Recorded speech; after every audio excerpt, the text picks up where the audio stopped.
민수기 5장에 있는 말씀은 이스라엘 백성들이 살고 있는 진에 대한 말씀입니다. 이스라엘은 하나님의 택한 백성이요 하나님을 모신 성전 민족입니다. 거룩한 백성들입니다. 그러므로 하나님이 이스라엘의 진 가운데 계심으로 진에는 항상 거룩해야 하는 것입니다. 하나님이 모세에게 일러 가라사대 이스라엘 자손에게 명하여 모든 문둥병 환자와 유출병이 있는 자와 죽음으로 부정케 된 자를 물은 낫냐 하고 다 진 밖으로 보내어 그들로 진을 더럽게 말라. 내가 진 가운데 거하느니라고 말씀을 했습니다. 내가 거룩하니 너희도 거룩할지라 이 말씀입니다. 이스라엘 민족이 살고 있는 이 진이 거룩해야 된다. 여기에 문둥병 환자가 있다든지 유출병 환자가 있다든지 이런 병이 있으면 안 된다. 그러니까 이런 질병이 있는 자들을 진 밖으로 보내라. 내가 있는 너희 있는 이 진은 거룩한 곳이라. 이렇게 말씀을 합니다. 자, 오늘 이 본문에 이 세 가지 병뿐만 아니고 남편에게 의심받는 여자를 판결을 함에 대한 말씀인데 가정에 혹 있을 수 있는 중요한 문제들입니다. 그러나 이 본문이 참 교훈은 하나님과 이스라엘 관계예요. 하나님과 교회에 대한 말씀이에요. 한 가정에 여자가 바람 피운 여자 그 남편 문제 그 문제만을 얘기하는 게 아니에요. 말은 그 얘기인데 이 속에 있는 진리는 참 남편이 누구냐? 하나님이 이스라엘의 남편이에요. 예수 그리스도가 이 교회에 대한 남편이에요. 하나님은 남편, 오늘 이스라엘 민족과 교회는 그의 아내입니다. 하나님은 항상 이스라엘을 의심하고 쓴물로 늘 시험해 왔습니다. 이스라엘 민족은 수없이 이방신 섬기고 남편된 하나님을 괴롭게 한 겁니다. 광야 생활에도 그래요. 어느 때든지 하나님을 원망하고 시험하고 불평하고 여러분 구약 성경 보면 이스라엘 민족은 어린 양의 피로 구원 얻은 이후에 광야 생활 가는데 이게 얼마나 축복된 기간인데 하나님 편에 볼 때는 그게 지가 타락한 육신의 입장에 볼 때는 광야가 없었으면 좋겠다. 그렇게 생각해요. 그러나 하나님은 아니에요. 광야가 없으면 안 돼. 하나님의 생명받은 사람들은 차원 높은 훈련이 필요하고 광야 생활이 있어야 돼요. 그런데 광야 생활 동안 노상 불평이에요. 할렐루야 해놓고는 금방 그 이튿날 또 원망해요. 이게 이스라엘 민족의 역사예요. 그 이스라엘 민족 속에 뭐가 들었어요? 뭐가 들어서 그러냐? 하나님이 이적으로 구원해 놨는데도 불구하고 계속 불평, 불망. 이게 이스라엘 민족의 역사인데 이건 이스라엘 민족을 얘기하는 게 오늘 여러분 나를 두고 한 말이야. 선악과 따먹은 독소가 우리 인격 자체가 그래요. 진리에 대해서는 항상 반대해요. 순종이 안 돼, 이거는. 계속 시험하고 불평, 불만해요. 하나님은 어떤 때는 불뱀을 허락해 줘서 저 불평하니까 수많은 뱀들이 와서 물려 죽이면 아이고 우리 잘못했습니다. 하나님 용서해 주옵소서. 그 곱이 지나가면 또 원망하고 왜 우리를 여기다 불러놓고 죽이려고 그러냐? 돌아가게 해달라 애굽으로. 거기는 우리 먹을 거 많더라. 우리의 내 체질에 맞는 것들이 거기 많더라. 왜 여기 가놔놓고 이렇게 우리를 괴롭게 하려고 하느냐? 하나님이 한때는 너희 말대로 되라. 너희 원망대로, 너희 불평대로, 너희 말대로 해라. 그 말씀 떨어진 이후에 애굽에서 나온 이스라엘 민족들은 전부 광야에 다 죽었어요. 가나안 땅에 못 들어갔어요. 너희 말대로 해라. 무서운 일이에요. 거기 어느 선을 넘으면 네 말대로 해라. 무서운 재앙이에요. 이 성경 말씀을 기록한 것은 고린도전서 10장에 거울이 되게 하기 위해서다. 이스라엘 민족의 모든 역사를 거울 삼으라고. 어떤 죄를 범했을 때 어떤 매를 맞았으며 거울 삼으라고 이걸 기록한 것이다. 이 본문과 같이 아내의 행위로 남편이 의심이 생겼다. 아내를 데리고 제사장에게로 가라. 제사장은 그를 하나님 앞에 세우고 머리를 풀게 하고 토기에 흙으로 만든 토기 그릇에 거룩한 물을 담고 성막이 뭐예요? 하나님이 계신 집이잖아요. 하나님 계신 성전이잖아요. 그 성막 밑에 있는 흙을 티끌 그걸 긁어서 취하여 그 물에 넣고 제사장이 저주의 말을 두루마리에 써서 그 글자를 그 쓴 물에 빨아서 넣고 여인으로 저주가 되게 하는 쓴 물을 마시게 해요. 만일 그 여자가 죄가 없으면 그 쓴 물이 해독을 면할 것이요. 만일 그 여자가 숨어서 범죄했다면 마신 쓴 물로 인해서 배가 붓게 되고 이 넓적 다리가 떨어져 나간다. 그래서 수많은 이스라엘 백성들 가운데서 저주거리가 될 것이라. 그게 오늘 본문의 말씀이에요. 이 말씀은 성경 66권 전체 중에 딱 여기만 있는 말씀이에요. 다른 데는 전혀 없어요. 이 사건이. 이 사건은 아주 신비스러운 말이에요. 우리가 해석하기 어려운 말이에요. 요한복음 9장 1절에서 7절의 말씀, 날 때부터 소경된 자를 제자들이 물었어요. 누구 죄입니까? 자기 죄도 아니야. 이 소경을 낳은 부모 죄도 아니야. 이 시간에 하나님의 영광을 위한 것이라. 그렇게 말씀을 한 후에 자기 침을 받아서 진흙에다 이겼어. 그걸 눈에 발라주었어요. 그리고 신라 모세가 씻으라. 씻었더니 눈이 완전하게 된 거예요. 이미 우리가 잘 아는 대로 이 방법을 오늘 사람들이 이해를 못해요.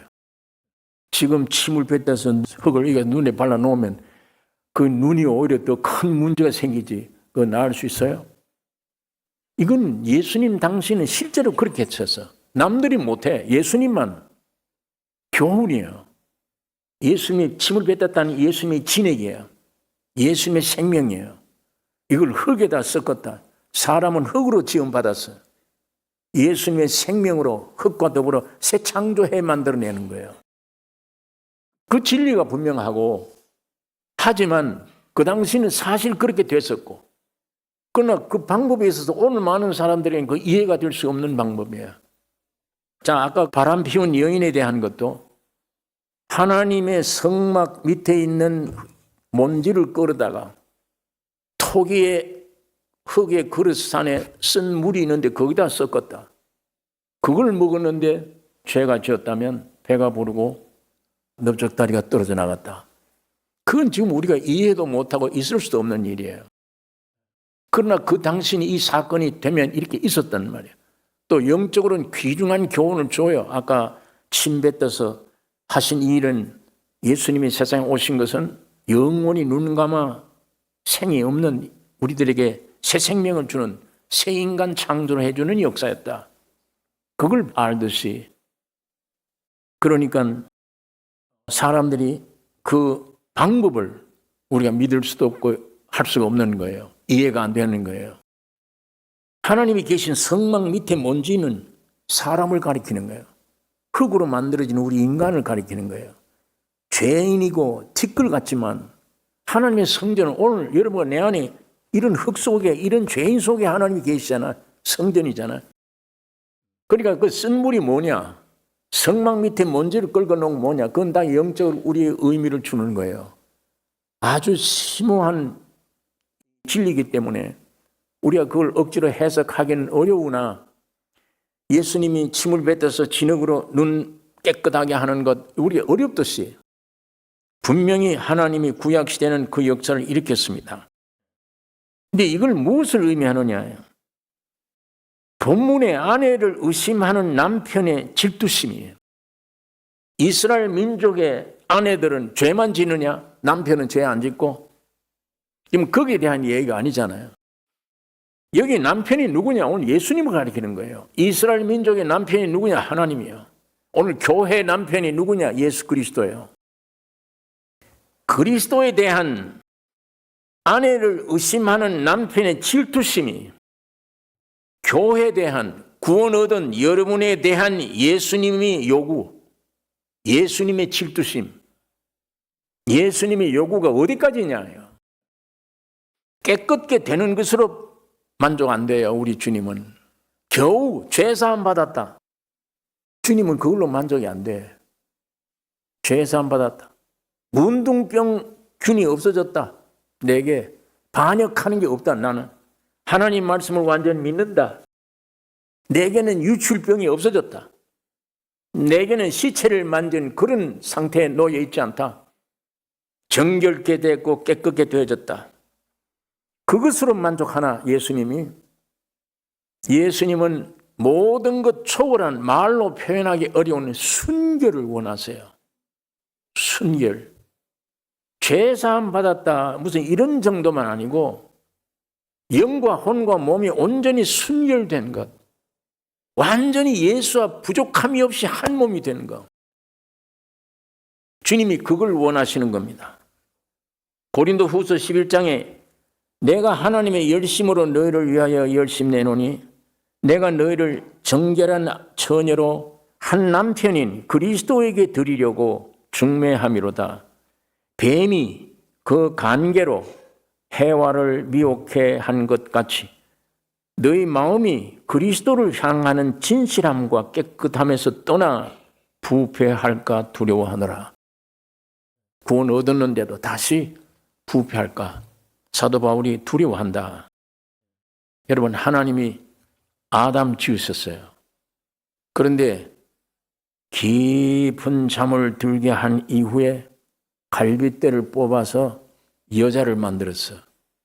그 여자를 데려오니까 아담이 내 살 중에 살이요 내 뼈 중에 뼈다. 이건 뭘 얘기하느냐? 하나님이 사람으로 오셨어요. 십자가에 죽으시고 부활하셨어요. 아담이 깊이 잠들듯이 잠드는 동안에 이 안에 갈비를 뽑아 여자를 만들었어. 예수님이 십자가에 죽고 부활하심으로 오늘 교회가 탄생됐어요. 아내가 탄생됐어요. 예수님의 소리예요. 아담의 소리가. 자기 몸으로 피 흘려서 탄생된 교회 성도들 여자를 보고 내 살 중에 살이요 내 뼈 중에 뼈라. 여기에 해와는 뭐라고 대답을 해요?